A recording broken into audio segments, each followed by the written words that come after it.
set aside money for disadvantaged communities. So Commissioner Dern and I, and Commissioner Taylor, he's here, and he voted to do this as well. We invited Commissioner Young from Albany, Georgia, to come and speak to our community about how these monies affect the black communities here in Douglas Coffee County. So at this time, let's have prayer by Reverend Newton. Reverend Michael Newton, if you come give us prayer, please. And after prayer, if y'all would give a warm welcome to Commissioner Young for taking time out of his busy schedule to travel 2 hours over here to talk and meet with us. Thank you, Reverend. Over the microphone so that the speaker system don't have anything to wipe it down. I just walked it down. I'm just saying. That's right. Heavenly Father, we thank you for this day. We thank you for everybody that's here. Father God, you know that this is something that you created to help your people. And now, Father God, we ask that everyone work together, even the ones that don't want to work together, Father God, come into fruition and understand that this is for your people, to help them and to move them to a higher place and a better place. And so with all that being said, let us all have our minds and ears open to hear the man of God and the man that you sent to lead from Albany to give us a word that can help us and clear with what we're going through. In Jesus' name, amen. Amen. Thank you, Pastor.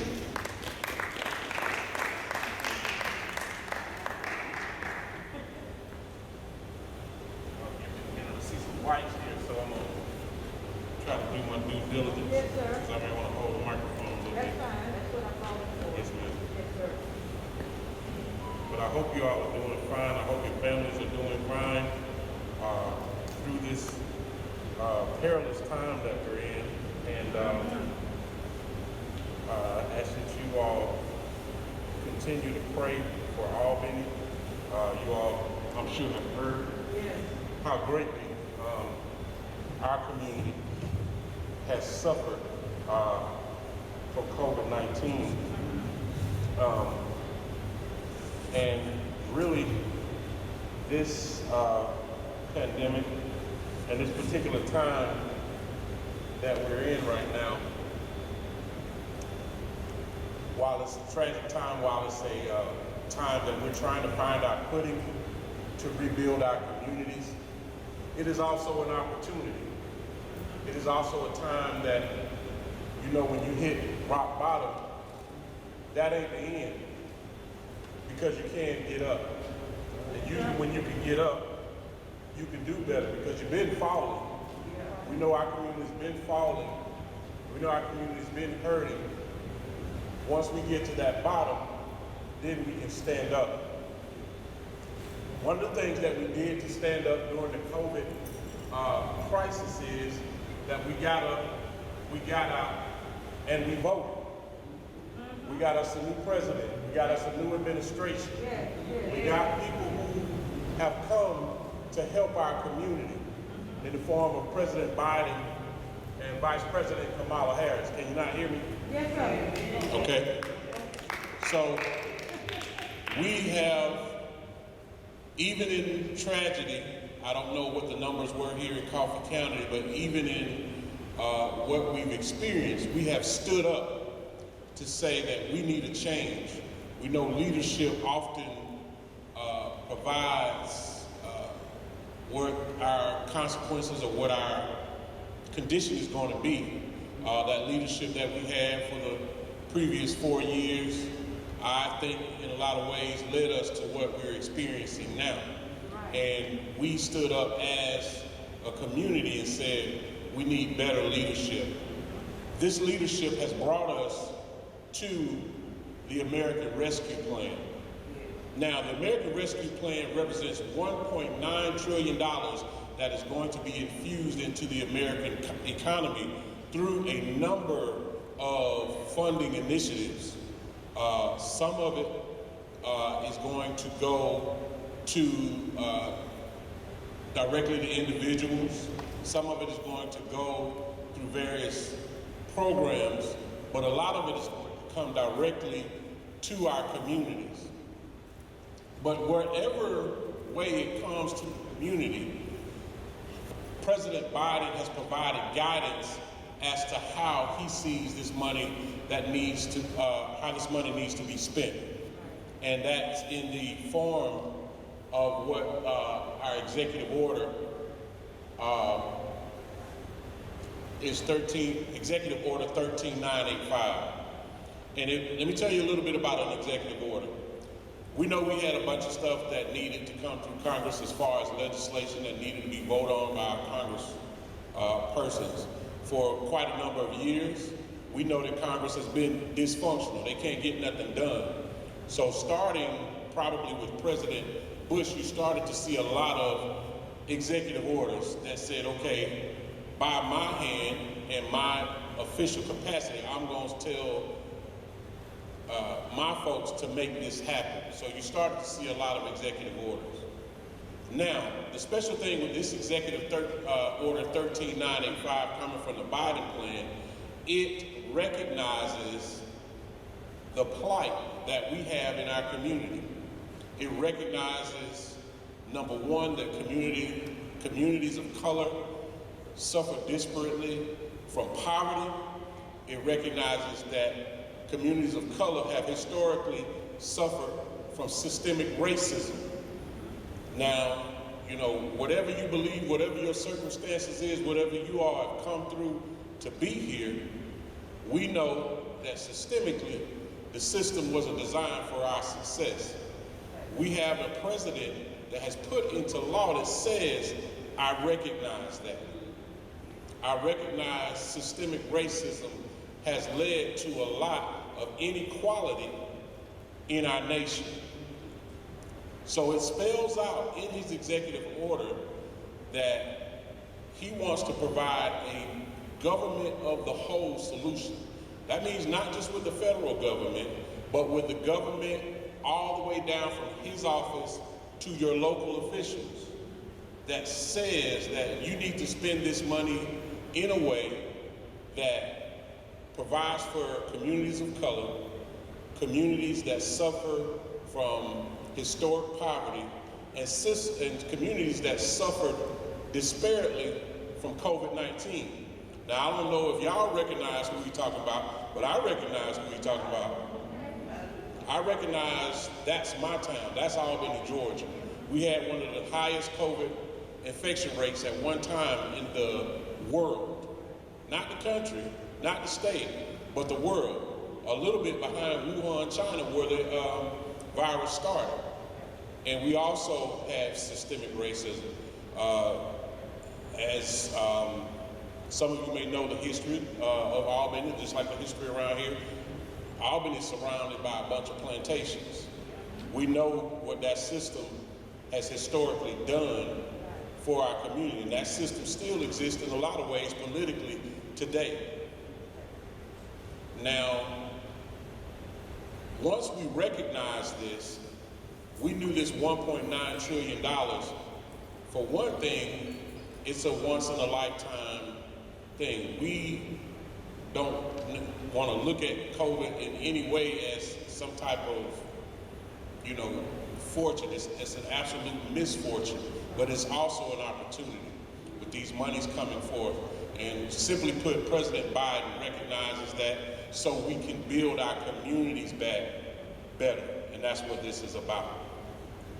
I'm not sure the figures, I was supposed to get them, but $350 million came down to our state and local governments. That part of the $350 million comes down to Coffee County. It comes down to the city of Douglas. Now, what you need to be talking to your local officials about is how exactly are you planning to spend that money? Because guess what? That money was not planned on. That money was not in the budget.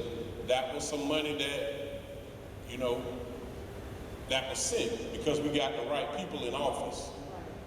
Now, we need to take control and hold accountable those who need to be held accountable to spend that money in our community in a way that's going to help us move forward.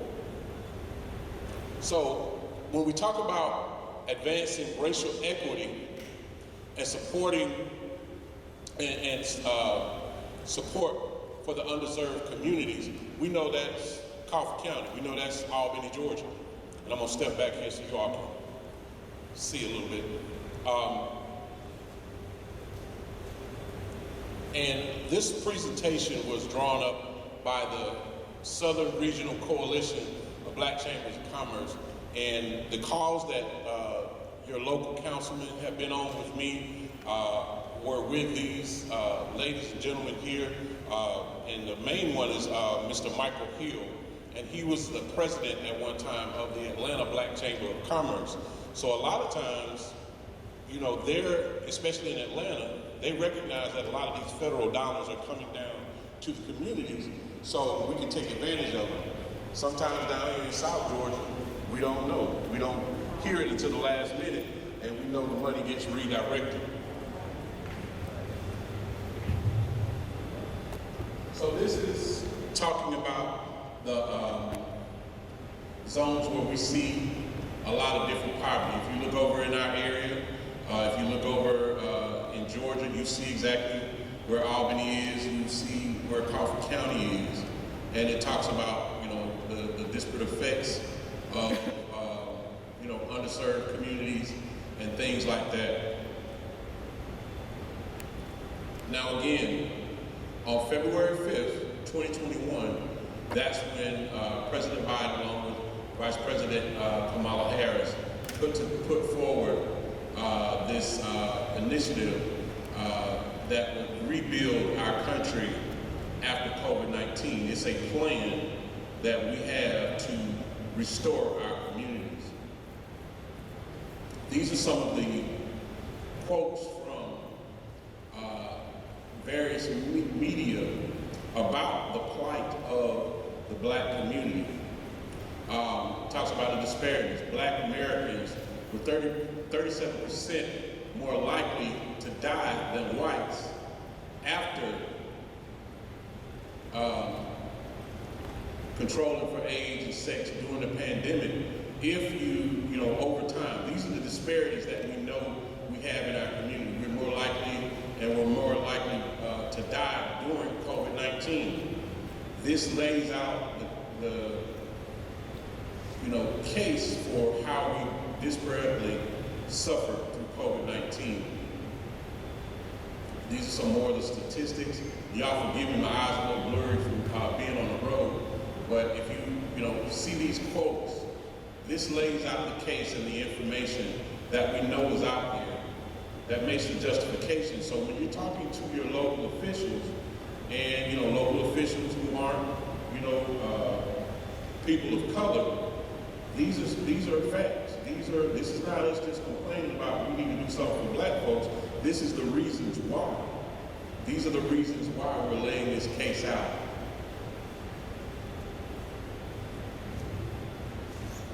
When we're talking about businesses, when we're talking about our economic conditions, we know Blacks remain 1.5 times more likely to be uninsured than whites, which left us more affected by COVID. We know we're more affected by our health conditions as well.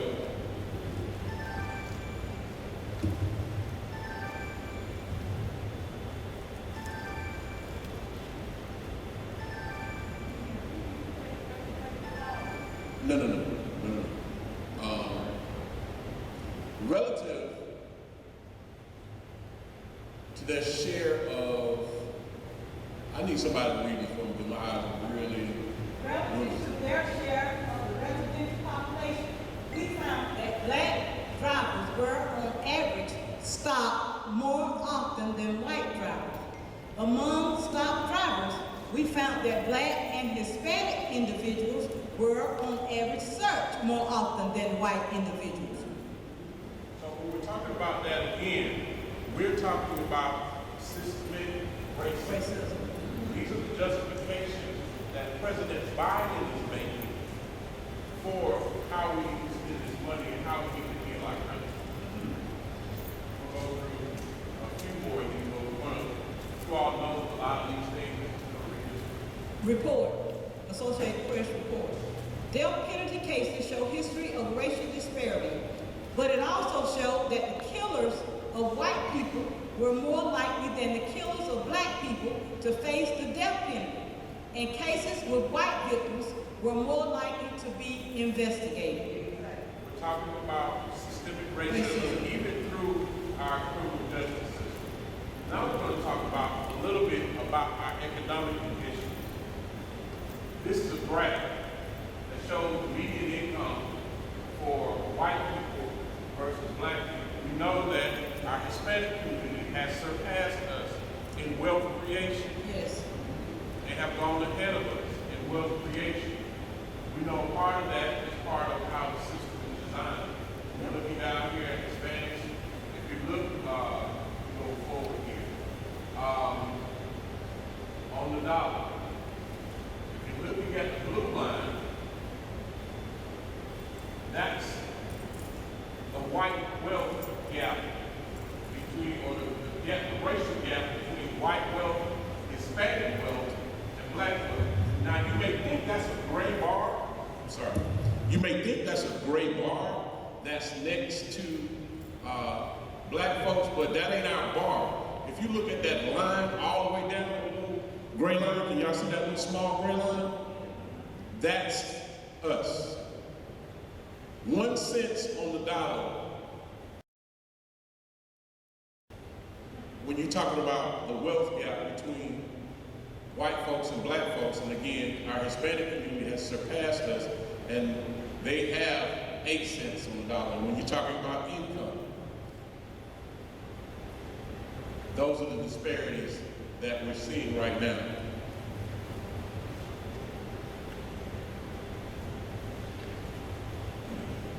So these are some of the officials who are involved in this initiative that we're taking on. This is a actual movement that, again, Mr. Hill has started, that is going through the entire Southeast. South Carolina, North Carolina, Tennessee, Georgia, Alabama, Mississippi, Florida, because we know that these are the conditions, and we are in the Black Belt, so this is where we are, and we see a lot of historic racism, a lot of historic poverty in those areas, so those are the places that we're focusing on.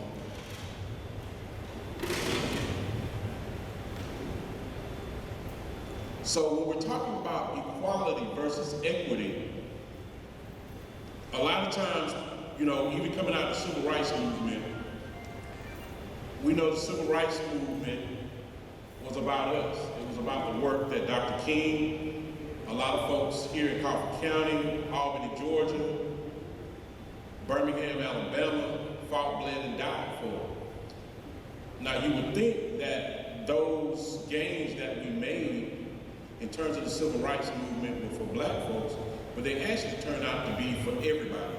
Because when you read the Civil Rights Bill, it talks about protected classes, it talks about minorities, it talks about women, it talks about sexual orientation, it talks about, even now, people with disabilities. So the Civil Rights Act covers a lot of people. It doesn't just say specifically black folks.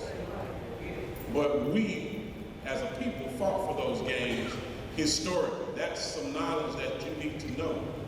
That it wasn't just people saying, oh, you all got civil rights.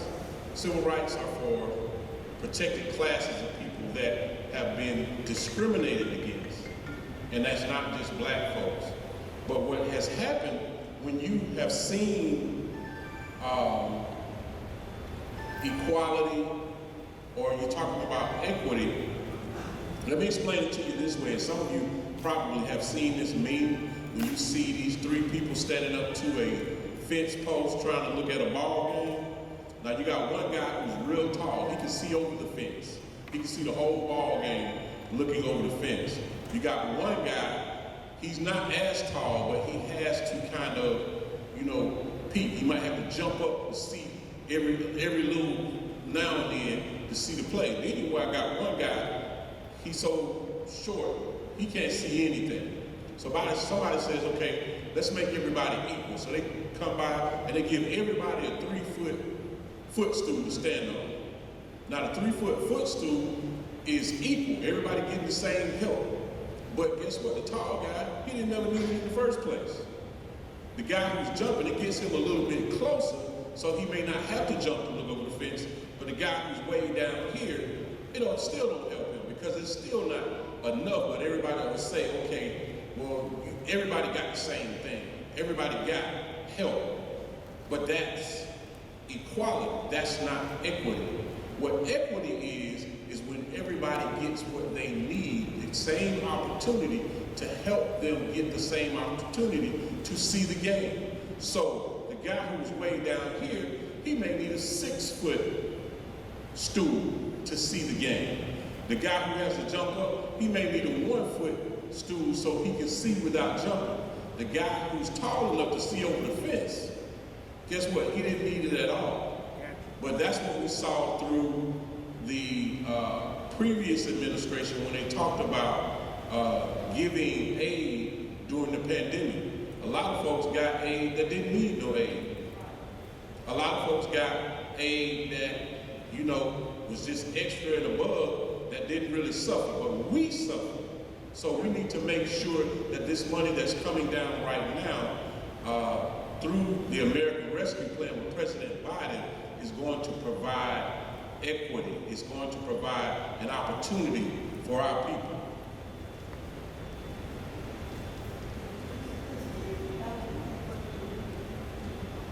Yes, ma'am.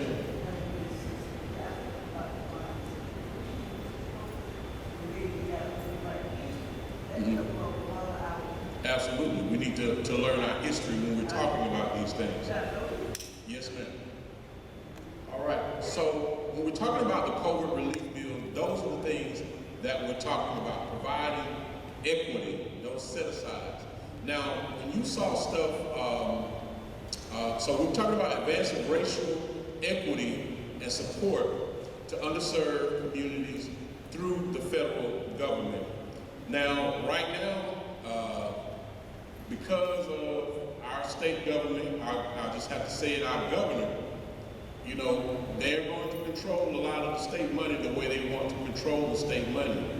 But if we have an opportunity from the federal government, because their guy did not win that election, our guy is trying to get money to us that we elected, we need to have, yes ma'am, we need to have what we need at the local level to get to the money, because the money is there. The money is waiting to come to our community only if we have the local political will to make sure that that happens. Now, unfortunately for Albany, and you all have been to Albany, you know that 77% of Albany is African American. Unfortunately, on my commission, I'm only one of 2 African American commissioners out of 7. We had $20 million come to us from the American Rescue Plan, but unfortunately, the majority of our board that does not look like us, that does not represent our community in the way they need to, that's what I feel, decided to put out $20 million on a new sewer system initiative. When we have all those conditions, when we had 300 people in Albany die of COVID, when we've had systemic racism, we had rampant poverty, that's what our board decided to do. Now, we protest, we raise Cain, the whole 9 yards, but that's still what they decided to do. So we have to look at our politics, we have to look at the people who we are electing and hold them accountable when we know that these monies are coming down. That's why it's so awesome that you have council people who are getting this information and bringing it to you. So we have to do what we need to do to support them and vote for those people who are going to have our interest to get that money all the way down. We did what we needed to do to elect a new administration and senators who are going to get these resources to us, but we have to also do what we need to do at the local level to get this money down to and into our community. So, when we're talking about how this money needs to be spent, this is Executive Order 13985, and I'm gonna let her read this first paragraph. So, y'all know it ain't just coming from Commissioner Young or your counselor, but this is where it's coming from. Okay, Executive Order 13985. By the authority vested in me as President of the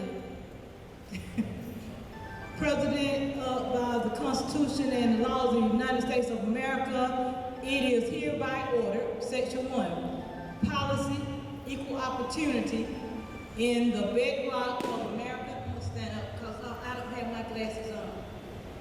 It's a little small. Section 1, policy, equal opportunity is the bedrock of American democracy, and our diversity is one of our country's greatest strengths.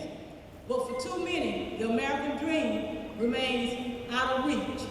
Entrenched disparities in our laws and public policies and in our public and private institutions have often denied that equal opportunity to individuals and communities. Our country faces convergent economic, health, and climate crises that have exposed and exacerbated inequities, while a historic movement for justice has highlighted the unbearable human cost of systemic racism. Our nation deserves an ambiguous whole of government equity agenda that matches the scale of the opportunities and challenges that we face.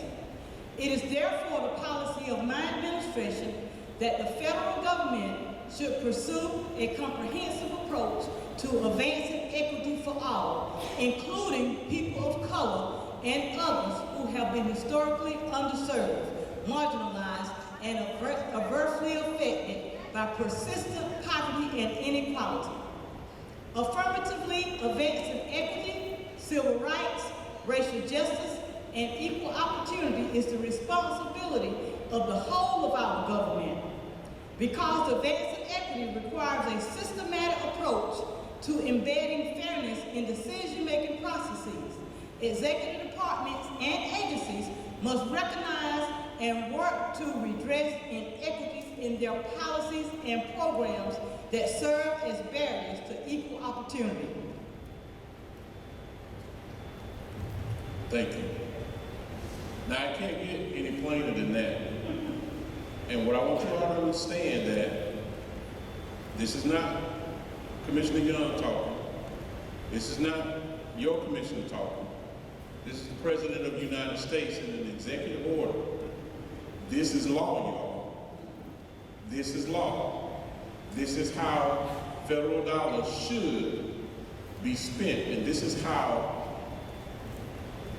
your commissioners should be considering this money when they put it into your community. They should be considering everything that he just talked about. So, what are we talking about here? We're talking about a plan. Coffee County right now needs to get together, come together, faith-based institutions, nonprofit institutions, business owners, people who want economic development, education, your school board. Your school board likely has more money than either the city or the county, because they gave more money to educational institutions. In Albany, the city got 20 million, the county got 17 million, and the school system got 30 million. Now, that's transformative money if it's spent the right way. That's money that can absolutely change your community. That could change the lives of the folks that we've been trying to, pull up. That could change the lives of the folks who were affected by COVID. That we can't seem to get out of that economic system that so many times for our community means that, our kids won't graduate on time, or they have a problem finding a job when they get out, or they have a problem going to the next level in their education if they graduate. So we're talking about these different departments. We're talking about The Department of Agriculture is big around here. We're talking about the Department of Commerce. We're talking about the Department of Defense. All of these different departments now have to spend their dollars considering our community.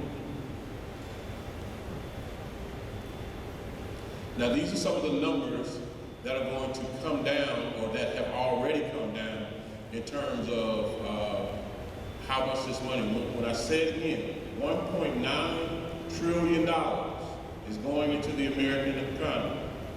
That money is coming here, it's coming through here. Half of it should already be here, and I'll let your commissioners talk a little bit more about what they know has come already to Hartford County and Douglas.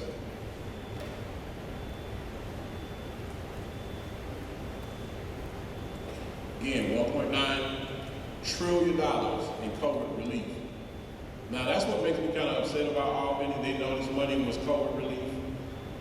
And we've had that sewer problem in Albany for 20 years now. So they knew that they kicked the can down the road. But now they're like, oh, we got a little money, so we can fix that now. But guess what? There's other money that's still coming for infrastructure needs. We knew we had that problem in Albany, and we know it's an infrastructure problem. But there's infrastructure money coming as well. So if you have infrastructure projects, let your commissioners know, hey, this money is for us. That ain't for infrastructure. Or have a conversation about it. Now, as I talk to your commissioners, I know that they have a different political reality than I have in Albany. They may be able to work with other commissioners. They may be able to have the political will to put this money where it needs to go, to fund recreation programs, to fund after-school programs, to fund health initiatives and things like that. You may not have a board that says, no, we're going to take all the money and put it on the sewer system. That's what I have to fight in Albany.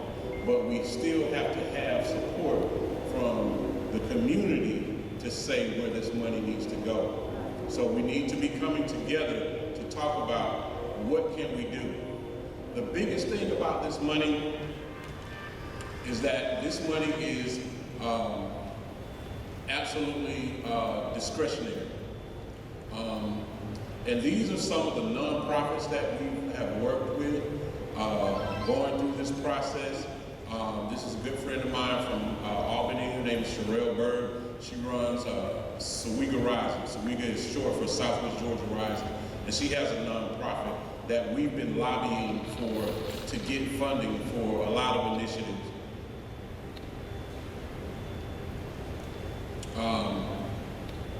And this is Macon-Bibb. Macon-Bibb County has a very well organized. You need to be talking to your business community. This is the Macon Black Pages. I don't know if you all, some of you all who remember my mom, know that back in those times we had an actual newsletter that would come out and talk about black businesses statewide and have a directory of where you can support black businesses. This money can also be spent for black businesses and economic development. That's how we pass along our generational wealth. So those are ideas that you can put forward as a community, as business people. If you got a business here, you all need to be coming together to say, okay, what kind of help do I need? What do I need to get to qualify to get these federal dollars? We also have resources that can get you all of the things that you need to, whether it's an LLC, whether it's a, what is it called, a Dun and Brad number, all of those numbers and qualifications that you need to have to get part of this money. Again, y'all, this is $1.9 trillion. There's millions of dollars that are coming through Hartford County and Douglas that you can be a part of, but we have to go from the political to planning, to community, to come together to say, we need a plan to spend this money. So going back to the Trump administration, we want to make sure we separate the Trump administration, what they did, because a lot of confusion has come in terms of what President Trump did and what President Biden did. CARES Act funding is from President Trump. Now we know the CARES Act funding came in forms of the PPP loans that went to, again, businesses that did not need it. And it didn't address the equity issue. It didn't address the systemic racism issue. It didn't address our community directly. It's just like, okay, we're going to put some money out there and, pretty much kind of a Wild Wild West situation as far as who was getting money. And I think some of us got some of that money as well. But President Biden is putting money into different areas. We got $621 million for transportation. We got $111 million for safe drinking water initiatives, $100 million for high-speed broadband. You all probably will definitely benefit from that here. $100 billion in power infrastructure, $213 billion in affordable and sustainable housing. I know housing is a big thing in Albany. We need better housing for our residents, and not just housing that is projects or different things like that. But we also need homeowners. That money is going toward that as well to make our community more apt to buy homes. $137 billion in public schools. Again, like I said, they're getting that money directly to your school system, so you need to be talking to those officials as well. $100 billion for workforce development. Of course, we need a lot of jobs, but we also need training so our young people and people who are going into industries that may be going away can get retrained to be ready for those new jobs that are coming. And then $400 billion in home community-based care for the aging relatives and people with disabilities. So that's a lot of money. So there are a lot of different things that when you come together as a community and get to the table, you can do this. That's what this money is meant for. And again, here's some more money on K-12 school systems, some more information on that. And I'll make this presentation available to your council people as well, and they can get it out to you for further dissemination. So these are the 12 categories, and these are very important. So those of you who are taking notes and want to be a part of the planning for this is something you're going to run a report. So these are some of the initiatives, 12 categories that the Department of Treasury outlined for the discretionary part of this money. So when we're talking about the ARP money, and don't let them confuse you, y'all, because a lot of times they're going to tell you something. I'm just going to say it's going to be confusing. Some of y'all might just call it an outright lie, but I'm going to be nice and say it's confusing. The first part of this ARP money is very discretionary. They'll tell y'all that, oh, we can't spend the money on that. We can't spend the money on this. No. These are the categories that this money can be spent on. Food insecurity. I don't know if y'all have a food desert here or a declared food desert here.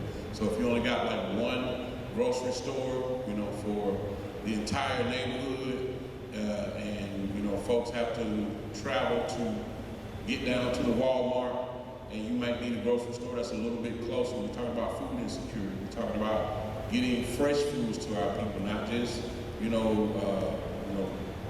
convenience stores or dollar stores, but produce, fresh foods, fresh meats.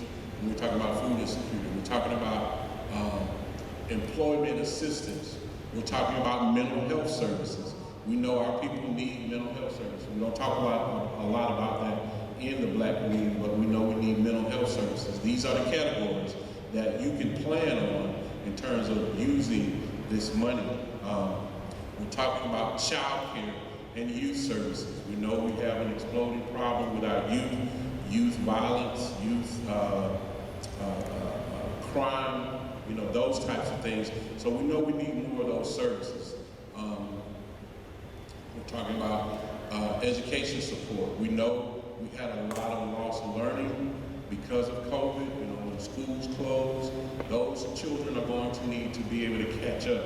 So that we might not just have to be only going back to the school system to see if they can catch them up. We may have churches who are qualified, after school programs who are qualified.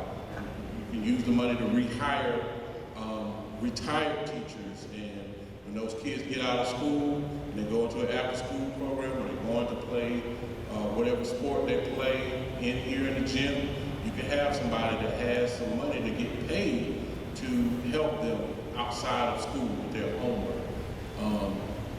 Rental and utility assistance. We know a lot of people were laid off and lost their jobs. We know we have high utility bills and things like that. Do you have a rental and utility assistance program here in Hartford County? If you do, they're probably likely getting some of this money. If you have a church that does that, you can have your commissioner say, hey, we need to develop a program so we know who those folks are and we can get this money to them. It's very discretionary, absolutely discretionary. We get through the list a little bit. We're talking about mortgage assistance, economic development, again, business owners, economic development. Do you have a, Black Chamber of Commerce of those businesses who have been traditionally in the community, who, need some help? That's how we build wealth in our community. Public health, again, transportation, and then PPE. If you need more masks, if you need more, protection from getting the virus, again, cleaning services. If you have businesses who are doing that, black businesses who are doing that, that's what you need to be thinking about. And then, of course, healthcare services. So those are part of the 12 categories. Again, the money is very discretionary. Don't let them tell you it's not, that you only have to do this, that you don't only have to do this. This is money that is almost no strings attached. But the infrastructure money is supposed to be spent on infrastructure. So that's what you need to really understand about this money. Now, there's also going to be what we call a community navigator program. That means what I'm talking about, community planning. We have to know who our nonprofits are. We have to know who our business people are. We have to know those organizations and resources in our community that, because when the money comes down, you can't just start handing it out, just happenstance. You have to have a plan, and you have to have people who can put it in the right places in your community. You need to start to be able to identify that. So that's what we're talking about when we talk about community navigator grants. So you can put that together. You can put together a round table for Coffee County and Douglas. You can put together those stakeholders who can get that money to the people and develop a plan to revitalize your community using these dollars. Okay, we made it to the end. I hope I'm gonna take a few questions, and I hope that was, kind of give you an outline of what needs to be done. I know you have good leadership just by the fact that you're having this moment right now. Now, what they're going to do, hopefully, is go to your county commission meeting and put Executive Order 13985 into the record. So once that's done, those folks who say the money needs to be spent another way, they can't say they didn't know. They can't say they don't have the information. They can't say, well, we didn't understand it. Because, again, if the money is not spent the right way, the Treasury Department is going to hear about it. The administration is going to hear about it. And we're going to have to go to another thing. We're trying to get in front of money. Usually we're behind. We're going to get in front of it this time and use this money to revitalize and restore our community. I thank you so much for having me. I'll take any questions. I know you had your hand up. Yes, okay. The 12 points that you had there is for the community at large. How is that money going to be diverted into the black community specifically? It looked like you were getting there with the navigators. Right. and that's going to come from your leadership. That's really what your leaders are here to put together. Again, we have an economic roundtable. All of us are on these calls with Mr. Michael Hill. We have a faith-based call. We have a call for your elected officials, and then we have our black chambers who are leading ahead for our business community. So those are the things, that's the model that you need to be trying to develop in your community. You need to be getting with your churches. You need to be getting with your nonprofits. You need to be getting, talking, of course, with your elected officials to develop that plan for Coffee County and Douglas to have that money come into the community. Because again, this money is discretionary, so it ain't hard, but you do need to be doing the things that's going to hold this money in, have somebody be accountable for and ask where to go. So you can develop grants, you can develop programs, you can develop, a whole bunch of things. But we can talk about, whether or not you have those resources in Coffee County. I know in Albany we have a community economic development bureau that brings in federal funds, and they pretty much keep us on task as far as any federal funds that are spent in Albany. You all need to develop that as well. Let me just add though, that some people who are here today have not been in the meetings we've been having, like at G.B.R, Pastor Michael Newton and some other pastors who have been present. We've got to be consistent, because what we're having is, we'll come to this meeting. First time we met was back in May, and then it kind of dropped off. We all went to city council, but some people couldn't get in because it was too small. So we kind of dropped off at that point. But we have got to stay consistent and keep meeting. So one thing we're doing, like I said, there are some people here today who haven't been in those other meetings, but we have formed a Coffee County Black Economic Coalition. We need everybody to make sure you're a part of that. Get on the email list that Pastor Andrea Holmes is leading up in conjunction with myself and Dern and Pastor Newton. We're sending around the sheet right now. We need everybody to sign your name, your email, and the name of your organization, so that when we meet, everybody's there. Because we're missing the loop when you come to some and then you miss some. But yeah, we're organizing, and that's what we're on the route to, what you just talked about, Commissioner. Question is this, who do we contact if we feel as if the monies will not be spent in the right places that they should be spent from the city standpoint? Well, I think that's kind of going to probably be where you need to lead to your leadership, and let's wait before we get to that point. One of the things I like to do is try to, get folks at the benefit of the doubt. Once you give them the information about how this money needs to be spent, you need to give them the benefit of the doubt and give them a chance. Give them a chance. They may not do it. They may, I called my mayor when I found out. I called him and said, hey, I know what you all want to do with this money, but that's not how this money should be spent. And he said, we want to go the opposite way. So right now, what we're considering is possibly some legal action, possibly going to the Treasury Department to talk about it, but we're also negotiating. I think now that a lot of communities, and this is why I'm here, we have to band together and do this together to hold them accountable.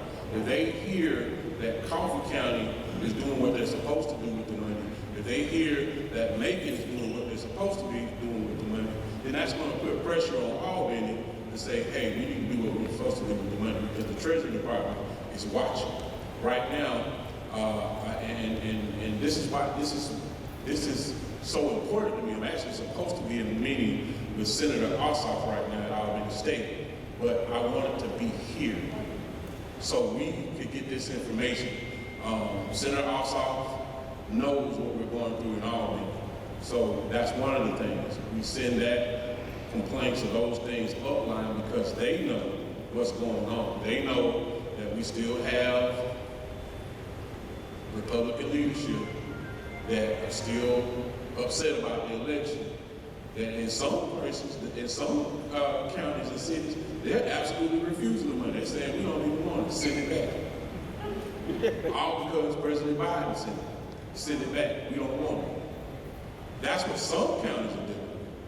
Now, most of them are going to take the money and try to do what they want to with it instead of following these instructions. So just, follow the process, and what you all do may not be what we do in Albany, so just stay engaged.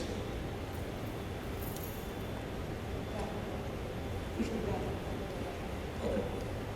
I have a question, and I'm a part of the social media, and my question is that as you travel the state or your area is concerned, does the mainstream news media show up at your public meetings or events like this to ensure that maybe the white folks that don't come out can see what's going on and how the money should be spent versus what a few in the clique and among the slicks may want it, where they may want it to go? Quick answer, no. And that's the problem. That's why we're doing things like this. A lot of this is being swept under the rug. A lot of this is not going mainstream. A lot of this is not getting information to the people. And that's why the council said it's important that you all stay coming to the meetings and stay engaged, because they're not going to give you the right information. I'm just going to tell you that straight up. A lot of our officials who are not as informed as your councilman here or councilwoman here, they're getting lied to. They're getting told a different thing by their staff members, and because they want the money to go a certain way. I don't know if some of you all were at the Georgia Municipal Association conference, but I was just floored. This was in Savannah just a couple of weeks ago. I was just floored by how many companies were there, and they were giving seminars on all of the different things you could spend American Rescue Plan money on, but none of them had to do with our community. We had different companies like, use your American Rescue Plan money to, fund your stormwater drainage system. Let me show you how. Those type of things. So they're lobbying. They know this money is here. They're trying to get to that money, and that's why you probably won't see a lot of this in the mainstream media. Right? Where?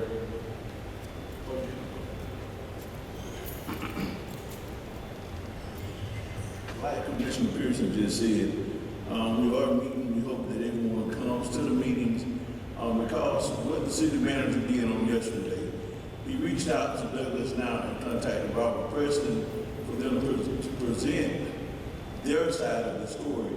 So Robert Preston did the thing. I want you all to go home and look at it, where a statement is talking about that the money is not actually to be used in our community, and more so it was to, I guess, to derogate and go against Commissioner Pearson and things in her past versus the real issues that stand at hand, because we have a mayor that actually elected and allocated that our city manager does not stay in the city.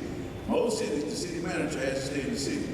They allocated to move our city manager to allow him to be the city manager staying in the county. Most of the people that are against us in the city of Douglas, they stay in the county. So we need to be mindful that we're going to ask our commission, Commissioner Taylor, Commissioner Pierce, and Commissioner Durham, to make sure y'all go back to the meeting and ask them to reallocate that for the next session, that our city manager need to be either staying in the city or they change it back, because they changed the charter in order to mayor allocated when he came in. They changed the charter so he could have someone doing all this dirty work. And a lot of things we got to do too, we got to be honest with ourselves. It ain't the other side hurting us, it's us hurting us. And so we got to deal with the facts at hand. Yes, some of us kids, some of us friends, but right now when we've been fighting the fights that we're having to fight, the most resistance we've met has been our own people. And so we need to deal with it. And the commissioners are going to ask y'all to do something. Would you educate your people on what's coming up when it's time? Because y'all represent different wards. Y'all don't represent Ward 1 of this over here, or represent the mayor. Y'all represent y'all ward. So a lot of your people don't know what's going on. We're not educating our Commissioner Durham and Commissioner Coley. y'all do better. Commissioner Taylor would say you got to do better too. Because it's y'all job to educate your people so they know what's going on, so that when these different grants and different things are coming up, they know what to do. And I'm not here to beat anybody, but I'm here to help educate our people, my people, that a lot of our falling and shortcomings because the stuff out there, we're just not, like you said, reading the paperwork. By the time we know the money there, it's gone. And so for this situation, we just got to put our heads together and sit down, because I heard them talking about the school system. Coffee County, the county got 8.3 million. Coffee High School got 8.9 million. And so the money's there, and it's not money because Mr. President's thing was, well, this group of people, he said, I wouldn't give them the money. He actually named the group that's here in Douglas that don't do anything in our community that he really get the money to. So I want y'all, the reason I'm saying this, my granddad always told me, watch when a man speaks something that somebody else send him to do his work. Because that's pretty much what they're going to try to push the money to. They say that we're helping this that helps Coffee County. But that group does nothing in our community. And so we have to be mindful of that. So that's why we got to make sure we stay on breast and do what we're supposed to do. I don't have the time to do it, but I'm making time. Some of us might have to make time because we need a lot of us. And we need your pastors. Because one thing I seen in Pastor Bennett on last year, as ministers stepped up, we changed some things in the community. And there's a lot of ministers here in this community. And we need to band together, like he said, because where so the ministers go, so go the people. And if we can get the commissioner and the mayor and them working together, y'all will tell you something. There's 2 other wards, and I said, and I know they're recording, Cindy McNeil and Robert, what is the other guy? We're 60% in their ward. That means we need some people to run against. And we won't have to have these people if we do that. We'll have 5-2 if we go out and vote like we should. I appreciate you. Pastor Newton, would you please, while you got the mic, state the name of the group that Robert President is recommending the money goes to? Ma'am, I just stated I did not know, but if you go home to Douglas now. Okay, I don't go to Douglas now, because he always attacks me, so to keep my integrity, I don't go to his page. I didn't mean to say you didn't know, but I don't go on his page. But those of you who don't mind going on it and look at it, go look on it, because I got several calls today about the statements he's made against me, saying I stole money from the NAACP.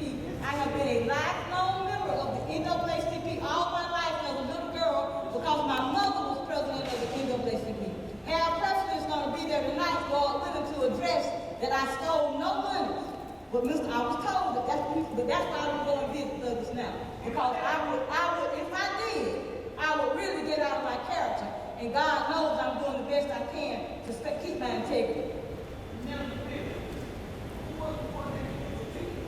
But this ain't about that, y'all. Yeah, this ain't about that. You were saying go look at Douglas now, and you'll see what Robert President said the money should go to. So if y'all get a chance, look at it. Okay, but let's just try to keep it right here, because I know that y'all have a commission meeting in a minute. Yes, at 6 o'clock, and we're asking all of y'all that's here tonight, come on over there to the WHITEOUTS Center for the city council meeting, because Reverend Malone Waycross is going to be over there tonight expressing how these money should help the black community. So please try to come on to the WHITEOUTS Center at 6.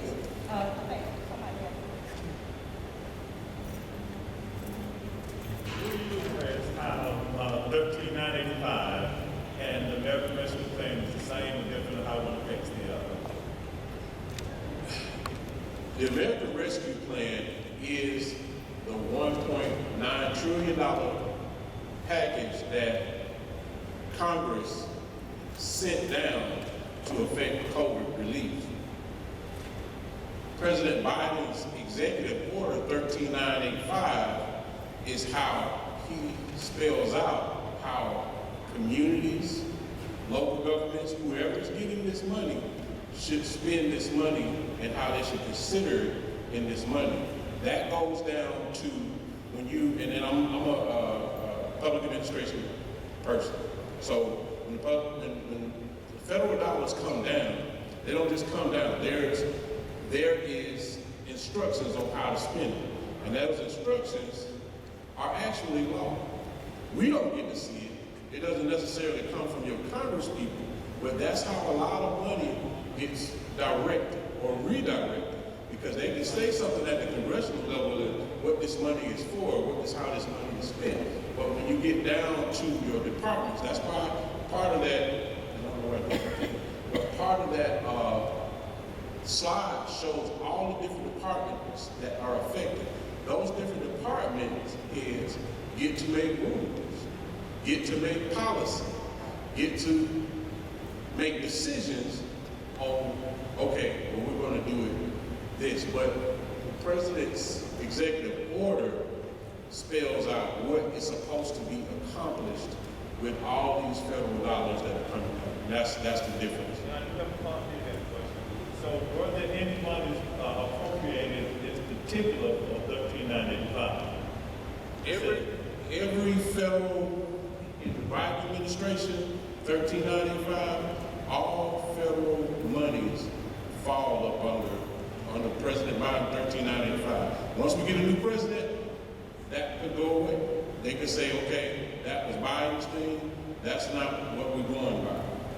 But under Biden's presidency, any federal dollars that come down fall under Executive Order 1395. So go back and read it. It's on the, all you have to do is type in Google, Executive Order 1395. He got it right there on his phone, so read it. This is my final question. I wish you would pass the mic to Olivia so she can answer this, please. Okay. This is my final question, and my major concern, because we're talking about millions of dollars here, and we're talking about at least 75 to 100 people here tonight. So my question to you, Commissioner, or any elected official, because the elected officials were elected by the people. So my question, any of you all, would you do me a favor on behalf of the people that live in Douglas, and I'm not because I'm from out of town, so I don't know all the commissioners. Will you please call the roll of the commissioners and the mayors and the people who could have been here? And I'm sure they got other important things, but acknowledge the ones that are here and the ones that are not here, please, for the public. Well, thank you, Mr. Ryan. So I'm here, Commissioner Pearson, Commissioner Edwin Taylor is here, Commissioner Containment Carter Durham is here, and who's not present, we don't have the mayor here, we don't have Commissioner Cindy McNeil, we don't have Commissioner Mike Gowan, and Commissioner Bob Moore, I've been told, is in the nursing home. He hasn't been to a meeting in a couple of months or so. I don't know if he's coming back or not. But the fact of the matter is Pastor Michael Newton, last meeting we had, read into the order about, into the meeting about Executive Order 13985 and how monies are to be allocated to the black community. Okay?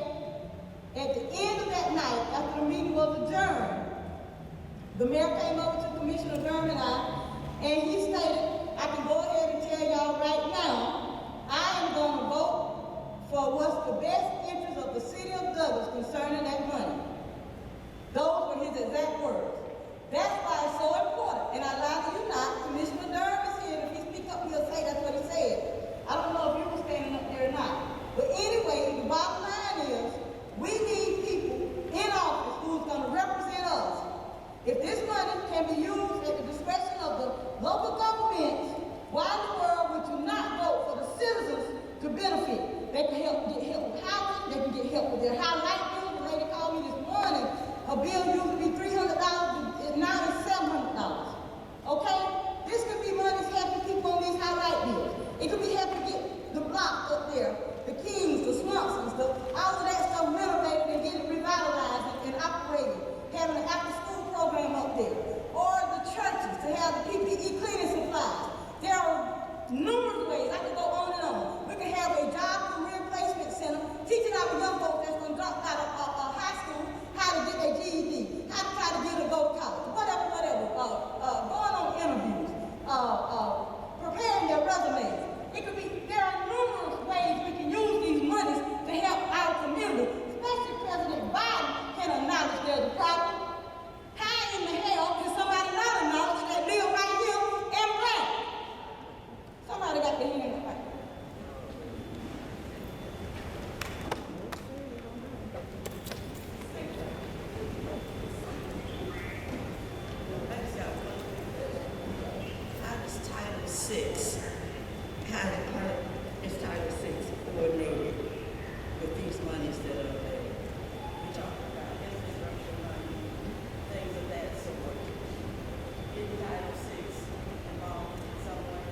Yeah, well, Title VI has already been allocated as a, separate thing. It wouldn't necessarily apply to, the American Rescue Plan, but it already has a legislative, directive. So I couldn't really tell you because I don't know that much about it. Now, Title VI has been around for But they don't talk about it. Right. And a lot of people don't know how important Title VI is. I can't get into the history of it, but I will say that it was something that was developed during the time of Martin Luther King. And it's because of Martin Luther King and Title VI that the airport in Atlanta is what it is. Maynard took credit for it, but it was Martin Luther King that set everything into place, in motion. So when you start talking about infrastructure, you're talking about your roads, your bridges, things of that sort. So you've got black people out here that are in that area. Because it's federal money, a certain percentage of minorities have to be employed because it's federal money. But we're not hearing anything about that. Now, and that is an awesome point that she made. One of the things that I tell a lot of people is, especially for Albany, this federal money, of course, always comes with the regulations of civil rights, coming from that we talk about our Martin Luther King. So there's set-asides. There are instructions that this money needs to be, part of this money needs to be set aside for the minority community. That's what Councilwoman is talking about. So back in the 70s, coming off the civil rights movement, when Maynard Jackson in Atlanta, who was the mayor, built the Atlanta airport, he took that federal dollars, because back then, I don't know, it wasn't, who was the governor here? Racist guy. Anybody in the 70s remember? Matt, that's Matt. And old Axe Hamlin, Matt, segregations. So he knew he wasn't going to get any money out of the state, but Maynard Jackson knew that this money coming from the federal government should be spent on black people based on those qualifications. Atlanta's black wealth class that you see right now came out of those contracts, those federal contracts that built. And this is why I say you have to understand how to design your community and design your plan. Maynard Jackson knew, he said, okay, what can we spend this money on? What can we get this money to do? What are we qualified to do in the black community? He knew he had a lot of masons that could do concrete work. Those concrete workers laid runways to build the airport in Atlanta. Miles and miles of runways. They knew they could do a driveway, they knew they could do, regular concrete work, but they were able to do those runways and made millions of dollars that would have they wouldn't have been in line to make unless it was for those federal funds. And a lot of those gentlemen built construction companies and have legacies of wealth that you see right now still in effect in Atlanta. So that's why it's important to use these federal dollars to restore our community and make a change in our black economics. Thank you for coming. Commissioner Young, my voice is gone. But in the last monies that y'all received from COVID, the CARES Act monies, if I'm not mistaken, out in Georgia, y'all put some through for the utilities. Right. It was like $100,000, which helped 1,000 citizens. So with that money, how did y'all strategize and allocate that as well? Because I brought this to our council the last time that we received $600,000, but they designated for public safety. Then when I get questioned now by some of the people that work in public safety, They haven't seen any monies, they haven't seen any raises, they haven't seen any time ticket. And so we asked for the signature sheets of the monies. They got proof to us how is the money spent, but nothing like that. And so I just want to know your plan, what y'all plan, to where we can take it back to the city of Douglas to help in that area.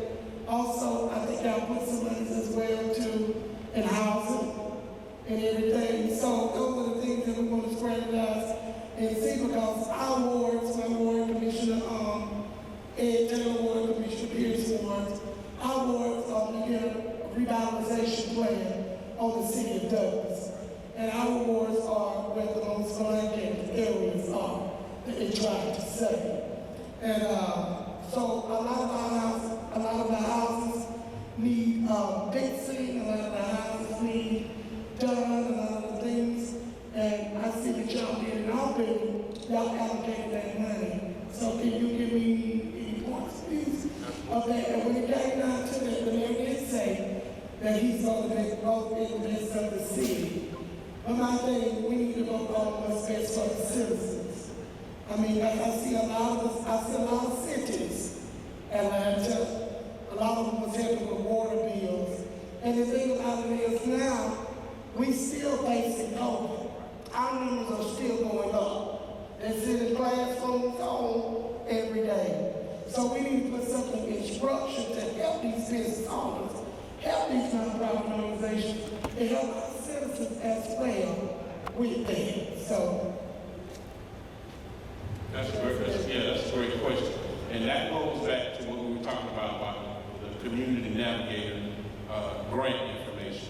A lot of what we have in Albany, we've kind of had in place for years. We have a community development economic department with the city of Albany.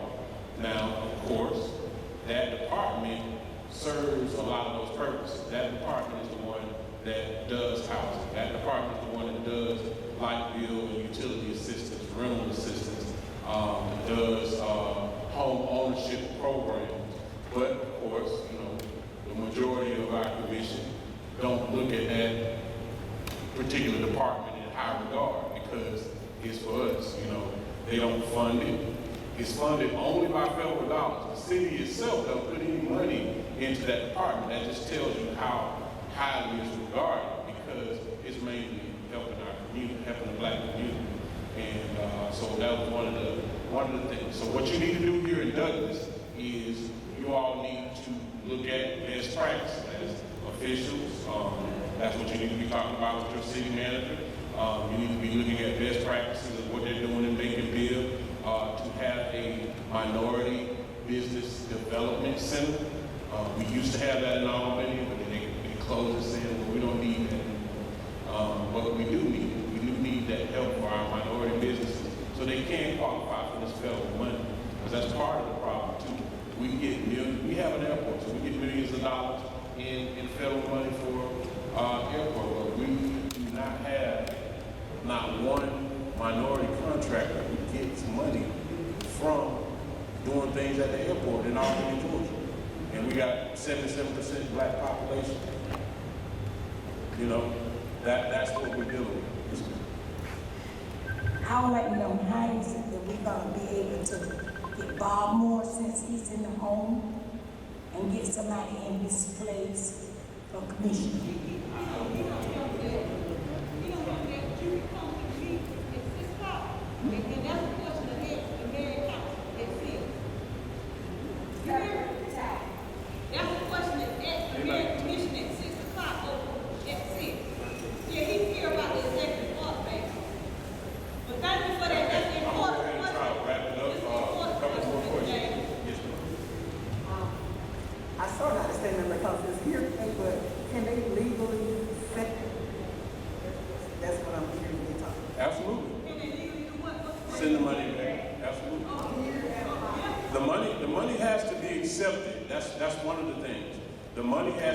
They can send you the money, but your elected officials, your city manager, whoever, they don't have to accept it. It's almost like getting a cash out.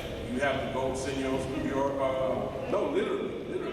You you have to go out to what they call a web portal, and whoever your designated person to receive that money, whether it's your city manager, whether it's your head finance person, has to fill out the little form and accept the money to go into your local coffers.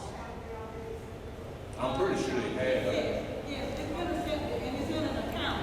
Right. Now, all of the commissioners have not signed off on the account yet, but it's been accepted. Okay. The money has been accepted here.